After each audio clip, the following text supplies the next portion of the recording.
పస్కా బలి అంటే మళ్ళీ చెప్తున్నాను, దేవుని యొక్క గొర్రె పిల్లను వధించుకొని మనమే తింటూ ఉన్న స్థితి. అది ఎంత జాగ్రత్తగా, ఎంత భయముగా తినాలి. ఆ తినాల్సిన స్థితిని కూడా దేవుడు తెలియపరిచారు.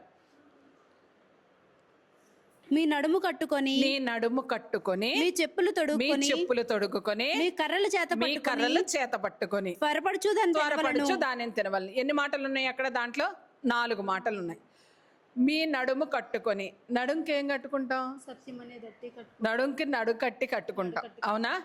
మనము ఇర్మియా గ్రంథంలో చదువుతాం, మన నడికట్టు దేవుడు కట్టుకోమంటారు. సత్యమనే దట్టితో మన నడికట్టును కట్టుకోమని తీసి దాన్ని కొంతకాలం అయిన తర్వాత నేలలో పాతి పెట్టమంటే అది కొంతకాలం అయిన తర్వాత చూస్తే అదేమైంది? కుళ్ళిపోయింది అనేది. ఆ మాటలు మనము చదువుకుంటూ ఉంటాం, చాలా పర్యాయాలు ధ్యానం కూడా చేసాం.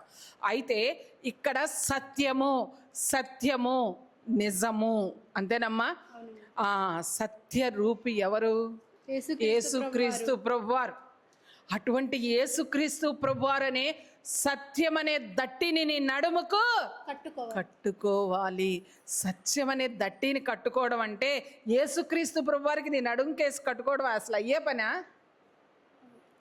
ఆయనే సత్య స్వరూపి, అవునమ్మా?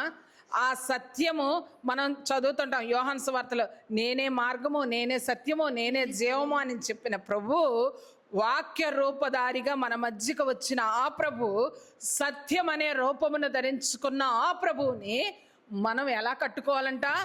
నడుముకు కట్టుకోగలగాలంట. అలా నడుముకు కట్టుకోవాలంటే మనము ఇంకెంత సత్యవంతులమై ఉండాలి. అసలు అది అయ్యే పనేనా? అటువంటి ఇక్కడ చూడండి, అబద్ధమో నిజమో ఒకే చోట ఉంటాయా? ఉండవు. కాబట్టి నువ్వు ఏ రూపంలోకి మారిపోవాలి? యేసుక్రీస్తు ప్రభువారి యొక్క రూపంలోకి మారిపోయినప్పుడు మాత్రమే నువ్వేమవుతావంట? సత్యము అనే యేసుక్రీస్తు ప్రభువారిని దట్టిగా కట్టుకోగలవు. ఎఫెసీయులకు రాసిన పత్రిక 6వ అధ్యాయము 10-11 వచనముల్లో ఈ మాట ఉంటుంది. సర్వాంగ కవచము గురించి ఉంటుంది దాంట్లో, అవునమ్మా? సర్వాంగ కవచం, నడుమునకు సత్యం అనే దట్టి, తొడుగు నీతి అనే మైమరువు, పాదములకు సమాధాన సువార్త అనే సిద్ధ మనసు అనే జోడు. ఇక్కడ మళ్ళీ ఒకసారి నిర్గమాకాండంలోకి వస్తే అక్కడ కూడా ఏం తొడుక్కోమన్నారు? నడుం కట్టుకోమన్నారు, చెప్పులు తొడుగుకోమన్నారు. చెప్పులు అంటే ఇక్కడ వేసుకోవాల్సిన చెప్పులు ఏంటి? చెప్పులు అంటే 2 కాళ్ళు, 2 కాళ్ళకి 2 చెప్పులు.